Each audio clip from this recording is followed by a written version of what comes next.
What's up, you guys? Welcome to the channel, or welcome back to the channel. Today is another fun one. Today I'm going to be talking about the 7 things you need to know when moving to San Antonio, Texas. So let's get into it.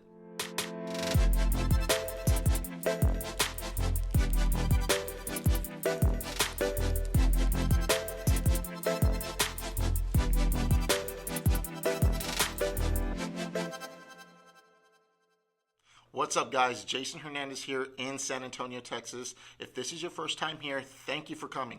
But while you're here, you're going to want to hit that subscribe button because I'm dropping a new video every single week telling you everything there is to know about moving to or living in the entire city of San Antonio and surrounding areas.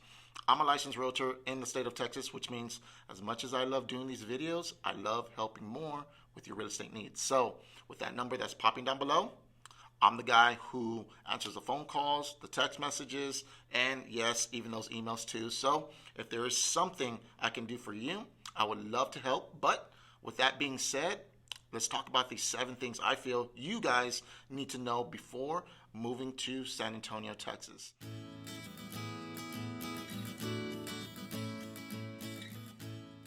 Now, I know moving in general alone or buying a home and selling another one or buying your first home can be a massive ordeal. And when you're doing it from one state to another state, it can seem that much more overwhelming. That's why I felt like this video is going to be very important to you guys, breaking it down step by step. We've helped so many clients. We've been here plenty of times before. Either way, we've built a great process and a great system to help you guys move here. Or if you're already here and you need to sell your house and to move to another city and or move to another state, yes, I have those resources for you too, and these will apply to you as well. So just continue to listen. So number 1, this may feel like a little bit of a sales pitch, and it is a little bit of one, but it's also the first step and it's also the best step, and that is to call the number below. I'm the guy who answers the phone calls, the text messages, and those emails as well, and book a Zoom call with me. And really, that's really the first step. Book a 20 to 30 minute Zoom call. We can get introduced to each other. We can find out where you're coming from, what's bringing you to San Antonio, and really start breaking down the initial questions as far as the unique situation that you might be in. Do you have a house that you need to sell? Are you renting? Where do you need to be living? I'll suggest some areas, and from there we can lay out a really good timeline and a game plan as far as the steps to moving forward.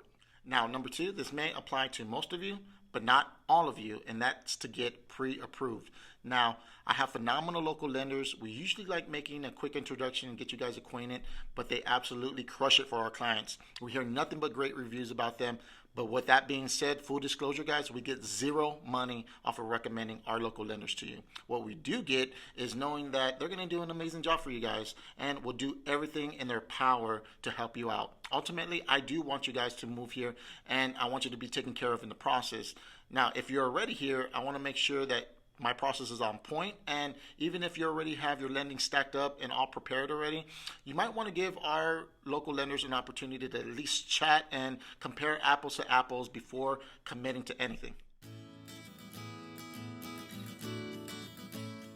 Number 3 is making arrangements. If you have a house to sell or finishing out a lease, some of you guys are on a month-to-month lease, so you can kind of come as soon as the lending is in place to find a house. Others do have a house to sell, and this is one of the most common questions I get asked the most is, hey, how do I go about selling a house and then buying a house out there and making sure I'm not homeless in between? Well, this is where we have to look at your options depending on your current situation and contingencies on how well the sale of the house will be and what opportunities we can capitalize on. Either way, there's some things to look at and some stones to turn over. And with this shifting market to more of a balanced market, sellers are now open to having a conversation of buyers being contingent on the sale of their house as long as their house is actively under contract and past their option period and ideally past their inspection phase. Number Number 4 is finding the perfect home. Just narrowing down the areas based off of what really fits your lifestyle and what you really need to be next to, like schools, work, etc. Just setting you up on your very own custom MLS home search based off of your criteria so that you'll see homes that you really want and the areas that you really want versus browsing endlessly throughout the whole city and ultimately getting overwhelmed because, let's face it guys, San Antonio is huge and you probably have better things that you can be doing with your time. Number 5, purchasing or finding a short-term rental so you can search for the home locally.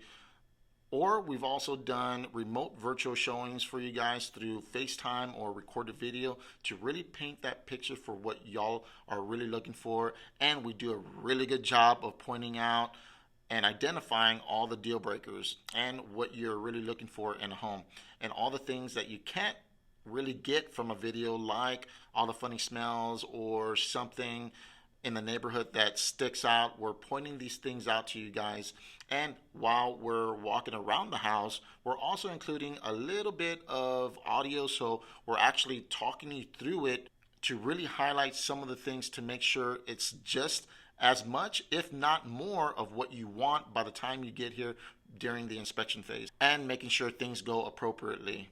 But if for some reason you rather be here in person, then something like a short-term rental might be the option for you. It mainly comes down to where you are in the process and what works best for you and how we can help navigate you through it. Either way, one of those scenarios makes sure you are set up for success, and doing like an Airbnb maybe for a couple of months is super easy, and that is one of the things that people do that are contingent on the sale of their home. Like I mentioned earlier in the video, they can sell their house, get the cash in the bank, and then come here. They can rent out an Airbnb for like a month and maybe try a couple of different areas and literally hone in on an area they really want, and then they don't have to be a contingent buyer anymore.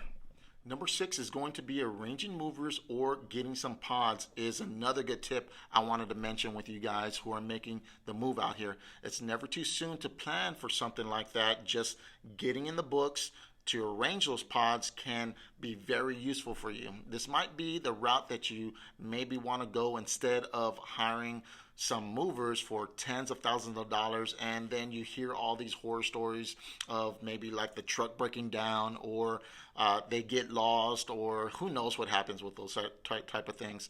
So what happens when you do get the storage pod here, and if your house is ready to go, then the pods go in your driveway. You hire some local movers, basically the muscle, to help you unload the pod. If maybe your pod's not ready, then the pod goes into storage. Then you finish out your monthly Airbnb, and whenever the time comes for you to move into your new home, the pods come out of storage. Then you get that local muscle again to help you unload the pods. Number 7, this is going to be an easy one: closing and moving day. My job is basically done. It's all about closing, smiles, taking pictures, and having fun. One thing to mention though is we do close at title companies, and you don't get your keys as soon as you sign. It's not until both buyer and seller have signed and the house is funded according to the title company. This typically all happens in the same day anyway, if all parties sign earlier in the day, so you can take possession and get the keys to your new home all in the same day. I know in some other states you can't move in until the deed is recorded, but here in the state of Texas, you know when you're going to be moving into your new house, unless you have some other arrangements you made with the seller that maybe they're going to stay an extra few days and whatnot. But either way, if you guys have any questions, this is my number popping up again below. And as a reminder, I am a licensed realtor in the state of Texas, which means just as much as I love making these videos, I love more helping you with your real estate needs. So with that number, give me a call, shoot me a text, or even send me an email. So if I can help you, I would love to do so. But until then, enjoy your week, and I'll catch you on the next video. Peace.